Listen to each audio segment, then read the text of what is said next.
நான் இன்றைக்கி ரவா பொங்கல் செய்ய போகிறேன். ரவா பொங்கல் வந்து என்னென்னா மிளகு பொங்கல் வந்து நம்ம எப்படி செய்வோமோ அதே மாதிரி தான், கொஞ்சம் வித்தியாசமாக இருக்கும்.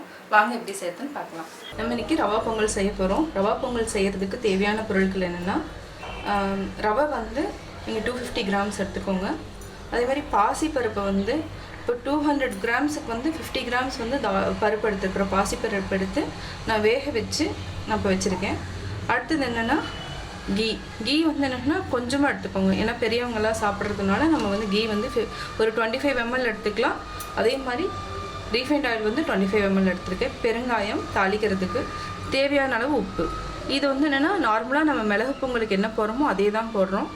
அரிசிக்கு பதிலாக நம்ம ரவை ஆட் பண்ணுறோம். அது வந்து எப்படி செய்யுதுன்னு பார்க்கலாம். இது தாளிக்கிறதுக்கு வந்து என்னென்னா கருவேப்பிலை கொஞ்சமாக, சீரகம் 1 டேபிள் ஸ்பூன், மிளகு 1 டேபிள் ஸ்பூன், பச்சை மிளகாய் 1, இஞ்சி கொஞ்சமாக, முந்திரி வந்து நீங்கள் எவ்வளோ தேவையோ அவ்வளோ எடுத்துக்கலாம். இப்போ எப்படி செய்யறதுங்கிறத பார்க்கலாம். இப்போ வந்து நம்ம ரவையை என்ன பண்ணுறோன்னா லைட்டாக வந்து நம்ம ரோஸ்ட் பண்ணிக்கணும், நல்லா வறுத்துக்கணும்.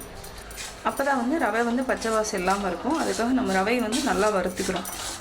நல்லா அந்த கடாய் வந்து என்னென்னா நல்லா கனமாக இருக்கணும், இல்லைனா வந்து சீக்கிரமாக ரவை வந்து கருகருன்னு ஆயிரும், கருப்பாயிரும்.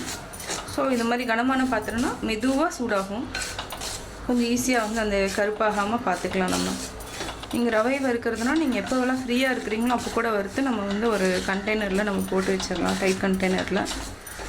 இப்போ வந்து அவங்க ரோஸ்ட் பண்ணுறது அப்படிங்கிறது என்னென்னா ஆல்ரெடி ரோஸ்டடுன்னு கொடுத்துருப்பாங்க.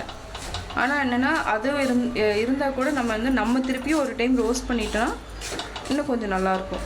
பொங்கல் எதுவாக இருந்தாலும், உப்புமா எதுக்குமே வந்து ரவையை வறுத்துடணும். ரவை நல்லா வறுத்தாச்சு. இதை வந்து தனியாக நம்ம ஒரு பாத்திரத்தில் நம்ம கொட்டி வச்சுக்கலாம். வந்து ரவை வந்து நம்ம வறுத்து தனியாக எடுத்து வச்சிட்டோம். அதுக்கு முன்னாடி என்னென்னா ஒரு தவா வச்சுட்டு, இப்போ நான் வந்து இதில் வந்து 2 கப் வந்து நான் வந்து ரவை எடுத்திருக்கேன். ஸோ அதனால் 7 டம்ளர் வந்து தண்ணி ஊற்றுறோம்.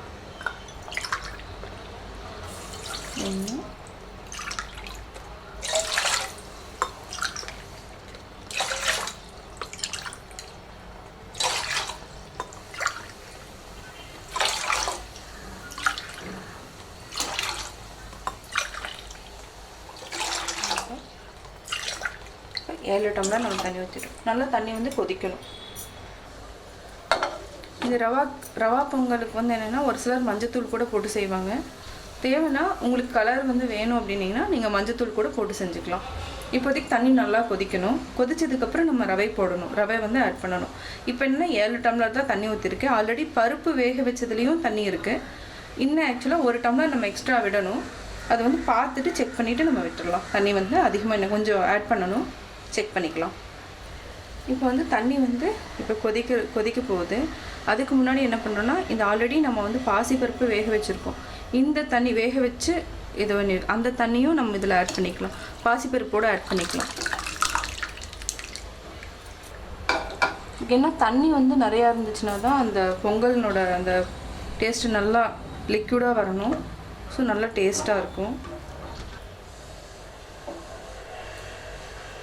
இப்போ நம்ம மூடி வச்சுருக்கிறோம். நல்லா பாயில் ஆனதுக்கப்புறம் நம்ம வந்து ரவை போட்டு வேக வச்சிடலாம். தண்ணி கொதிக்க போகுது. இப்போ வந்து சால்ட் போட்டு நம்ம செக் பண்ணிக்கலாம். எவ்வளோ தேவையோ அவ்வளோ சால்ட் போட்டு நம்ம செக் பண்ணிக்கணும்.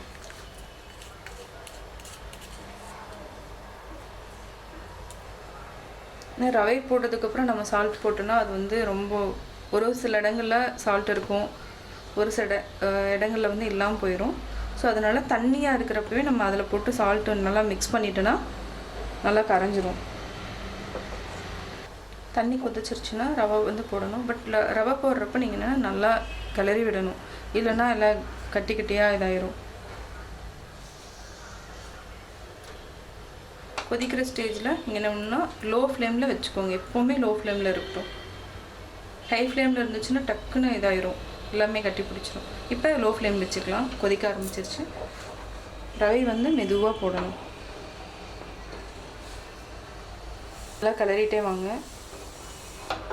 இதுக்கு வந்து தண்ணி எப்போவுமே வந்து ஜாஸ்தி தான் இருக்கணும். நல்லா வெந்துட்டுருக்கு. இப்போ ஒரு லோ ஃப்ளேமில் தான் இருக்குது. இப்போ வந்து மூடி வச்சிடலாம். ஒரு 5 மினிட்ஸ் மூடி வச்சுன்னா போதும், நல்லா கெட்டியாயிரும். ஒரு 5 மினிட்ஸ் ஆயிடுச்சு. நல்லா கொதிச்சிருச்சு, ரவை நல்லா வெந்துடுச்சு. இப்போ வந்து இதை ஆஃப் பண்ணிவிட்டு இப்போ நம்ம தாளிச்சிடலாம். இந்த மாதிரி இருந்தால் தான் வந்து சாப்பிட்றதுக்கு வந்து இன்னும் கொஞ்சம் நேரம் கழித்து நீங்கள் சாப்பிட்றப்ப பார்த்திங்கன்னா நல்லா கெட்டியாயிரும். அதனால் இந்த இதுலேயே நம்ம ஆஃப் பண்ணிடணும். இப்போ ஆஃப் பண்ணிவிட்டு நம்ம தாளிக்கலாம். இதுக்கு வந்து தாளிக்கிறதுக்கு வந்து நான் ரீஃபைண்ட் ஆயில் வந்து 25 ml எடுத்திருக்கேன். இந்த மாதிரி கீ வந்து 25 grams.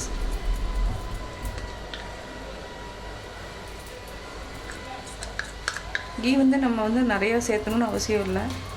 குழந்தைகளுக்கு வேணால் நீங்கள் தனியாக வந்து ஒரு பிளேட்டில் போட்டு கொடுக்குறப்போ கொஞ்சம் ஆட் பண்ணிக்கோங்க. இது நார்மலாக நம்ம பொங்கலுக்கு எப்படி தாளிக்கிறோமோ அதே மெத்தட் தான், வேறு எந்த சேஞ்சஸ் இல்லை. இது காஞ்ச உடனே நம்ம லோ ஃப்ளேம் பண்ணிவிட்டு அதுக்கப்புறம் ஒன்றா நம்ம போடணும்.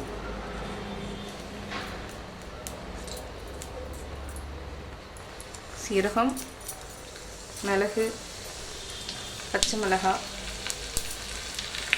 இஞ்சி, அதுக்கப்புறம் கருவேப்பிலை,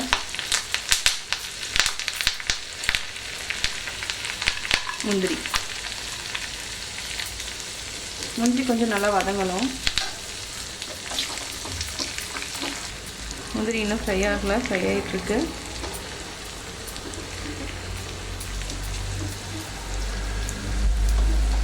இப்போ வந்து பெருங்காயம் வந்து நம்ம ஆட் பண்ணிக்கலாம். பெருங்காயம் போட்டுக்கலாம். பெருங்காயம் வந்து நல்லது. ஆக்சுவலாக பாசிப்பருப்பு அதெல்லாம் போடுறதுனால நம்ம பெருங்காயம் கட்டாயம் நம்ம ஆட் பண்ணணும்.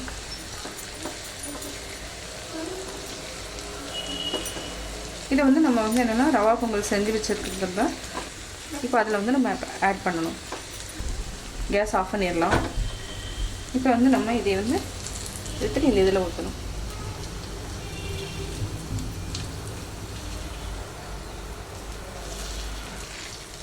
இதை நல்லா இப்போ வந்து செஞ்சு வச்சு நல்லா கிளறி விடணும். அப்போ தான் இந்த இஞ்சி மிளகு எல்லாமே போய் மிக்ஸ் ஆகிறப்போ நல்லா டேஸ்ட் வந்து நல்லாயிருக்கும்.